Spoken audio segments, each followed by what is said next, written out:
now I have a good geometrical image. So let me classify. This was Newton time, and you were a graduate student. You think, well, that's obviously what I want to do. So, what kind of motions I could have. So first of all, is something that, you might mistakenly think is boring, but it's actually very deep. There are stationary motions. There might be even a theorem for a particular system saying that they exist or don't exist, depending on geometry. You can make some very general statements. And stationary ones have a property that if you start at x0, and let's call it, x, c, where this is some point in state space c, and then you run your law, and nothing happens. For example, there was a valley, you're at the bottom of the valley, and the law says, no velocity in any direction, I just stay there.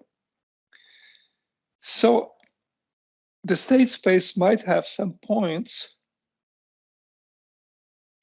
which are not dynamical at all. So you would think, I don't care about these points.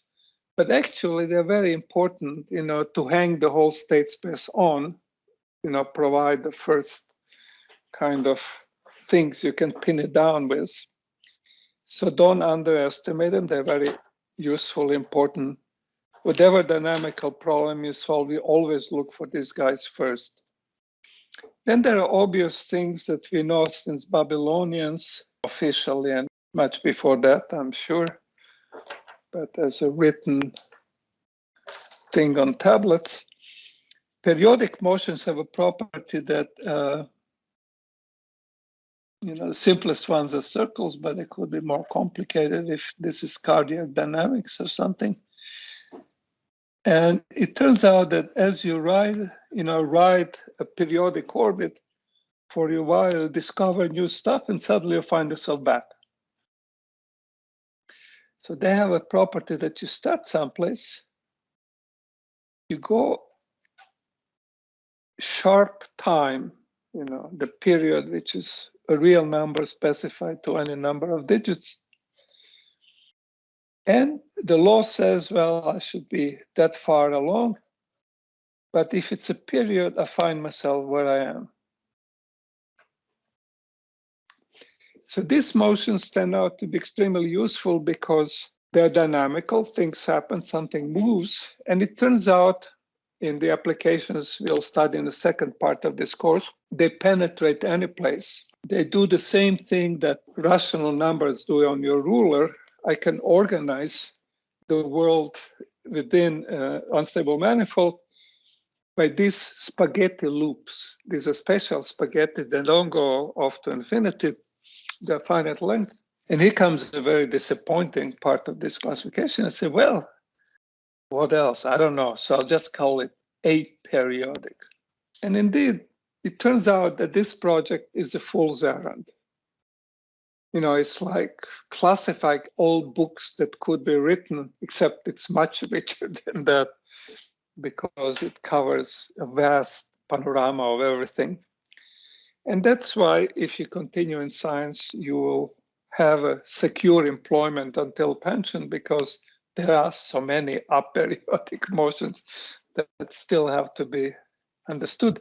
So formally just say, well, these are motions that have a property that if I start at point X and I go some time t, and I go some other time t prime, and I check all of those times, so all possible t and t prime, I never come back. Poincaré understood this, but he was very proud that his Mécanique Céleste, his classic work, had not a single picture in it, because typographers hated typesetting, that kind of stuff. So he just said, aperiodic is so complicated, I will not attempt to draw it. So it took until 60s or 70s for people like us to put them on computers, and we discovered that, what do? They start out innocently enough, they do something, they do something, they do something, they do something, they do something, they do something, and they do something, and they do something. And there are journals which will show you lots of pictures like this. They're called nonlinear dynamics journals. And what are you supposed to do with this? So until 80s, basically, chemists, physicists, etc., they mostly, with very few exceptions, said, when I find this in my lab, I throw it out because there is nothing to be said about this. I don't know how to talk about this. Today, when you find it in this lab, you rush to publish. Now, the main idea which comes from Henri Poincaré is to say, look, Babylonians and Hellenistic Greeks and early astronomers, they did really good job, but they're profoundly wrong because they could only do circles and sums of circles, epicycles.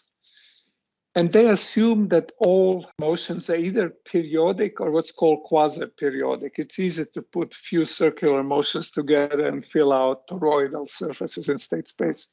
That's called quasi periodicity. But actually, that's profoundly wrong. It's just like saying that all numbers on a ruler are fractions. Exactly.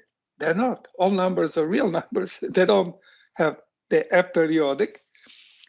But they have a following property that if I open my scope a little bit and I say, I'm not perfect.